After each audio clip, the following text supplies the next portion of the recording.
সাইফুল্লাহ, তারপর আমি কি আপনার কাছে মোহাম্মদ সাইফুল্লাহ, আপনার কাছে আমার একটাই প্রশ্ন, এই যে গণতন্ত্র চলে গেল, ভেঙে গেল, ধ্বংস হয়ে গেল বলে আপনারা রব তুলে একটা জোট তৈরি করেছেন, সেটা করতেই পারেন, আপনাদের স্বাধীনতা, আপনাদের যদি মনে হয় দেশের গণতন্ত্র আক্রান্ত, আপনারা সেই শুধুমাত্র সেই একটা প্রোগ্রামের উপর দাঁড়িয়ে জোট করতে পারেন।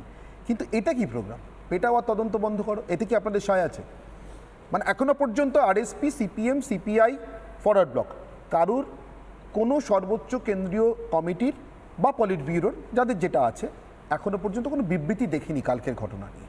যদিও আমার মনে আছে এই কয়েকদিন আগে সুপ্রিম কোর্ট আদানির বিরুদ্ধে বিশেষ তদন্তের জন্য সিট গঠন করবার জন্য যে অ্যাপিল করা হয়েছিল, সেটা হাঁকিয়ে কোর্টের বাইরে পাঠিয়ে দেওয়ার পর, সেবি যথেষ্ট এটা বলে দেওয়ার পর, মানে 3 থেকে 4 ঘন্টার মধ্যে সিপিআইএম পলিট ব্যুরো একটা বিবৃতি দিল। সিপিআইএমের দায় আমি আপনার কাঁধে ঠেলছি না, আমি একই রকম হতাশা আপনাদের ইন্ডিজোটের অন্য পার্টনারদের মধ্যে পেয়েছিলাম।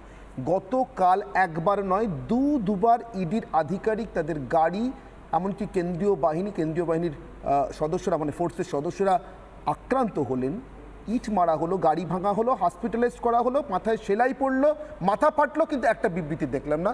এটা কি আপনাদের কমন মিনিমাম প্রোগ্রাম ঠিক হয়ে গেছে?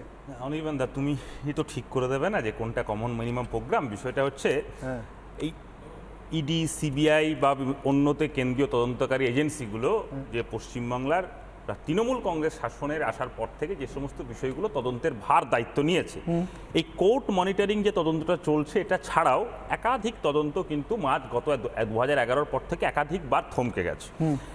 একটা জিনিস যদি 11 সালের পর থেকে দেখো, আজকে যারা বিজেপির নেতা, বিজেপির যারা মুখ, না আমি বলছি, আমাকে বলতে, কালকে বিচারপতি গাঙ্গুলি কিন্তু পরিষ্কার বলেছেন কোর্টে বলছিলে, আমাকে বলতে দাও, তাহলে কোর্টে আটকাচ্ছে কে? পার্লামেন্ট নয়, বসে আছেন তার দলের বড় নেতারা কোর্টে গিয়ে তদন্ত আটকাচ্ছে। পার্লামেন্ট নয় যে তুমি সাসপেন্ড করে দেবে, এটা তো রিপাবলিক স্টুডিও, আমি তো বলতে পাবো, অবশ্যই আছে।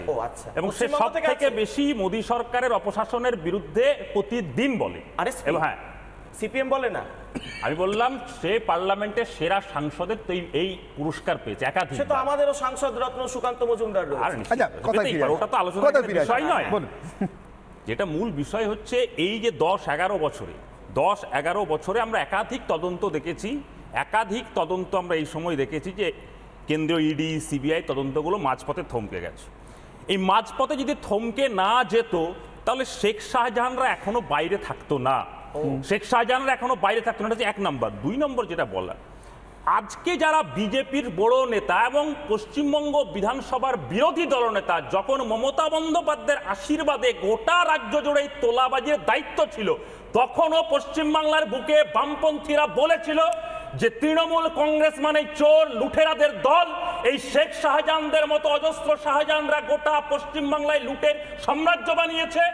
আজকেও দাঁড়িয়ে থেকে আমরা বলছি, কিন্তু যেদিন শুভেন্দু বাবুরা তোলাবাজদের নেতা ছিল, আজকে শুভেন্দু বাবুরা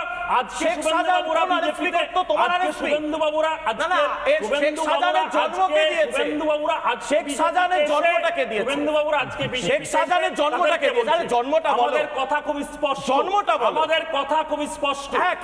আমরা শেখ শাহজাহানকে জন্ম দিয়েছি, আমরা শেখ শাহজাহানের জন্মদাতা, আমরা শেখ শাহজাহানকে পশ্চিমবঙ্গের মাটিতে জন্ম দিয়েছি। যেটা হারবাদ সেটা বামেদের হারবাদ, তৃণমূলের জল্লাদ, বামেদের হারবাদ এখনকার জল্লাদ। খুব ভালো, দুর্দান্ত। আচ্ছা, লিপস অ্যান্ড বাউন্স কোম্পানিটা কার? লিপস অ্যান্ড বাউন্সের কোম্পানির যে মালিক, সেখানে এখন রাস্তায় ঘুরে বেড়াচ্ছে। এই সিবিআই তো চিদম্বরমের বাড়ির পাঁচিল টপকে ঢুকে যায়, কেন এখনো বাইরে ঘুরে বেড়াচ্ছে? কেন এখনো বাইরে ঘুরে বেড়াচ্ছে? কেন ঘুরে বেড়াচ্ছে?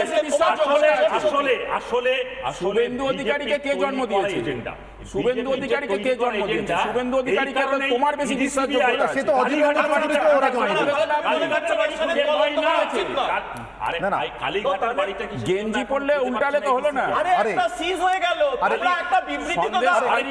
আরে বিবৃতি তো দাও। বামপন্থীরা তো তৃণমূল বলছে যে তৃণমূল কংগ্রেস মানেছো, আর তৃণমূল বামপন্থী, আচ্ছা বামপন্থীরা তো এই স্লোগান দিয়েছে, তোমার জাতীয় নেতা একজন, আর তোমরা সেই একটা নেতা তোমরা, আরে তোমরা আমি কি আর কাছে আসবো?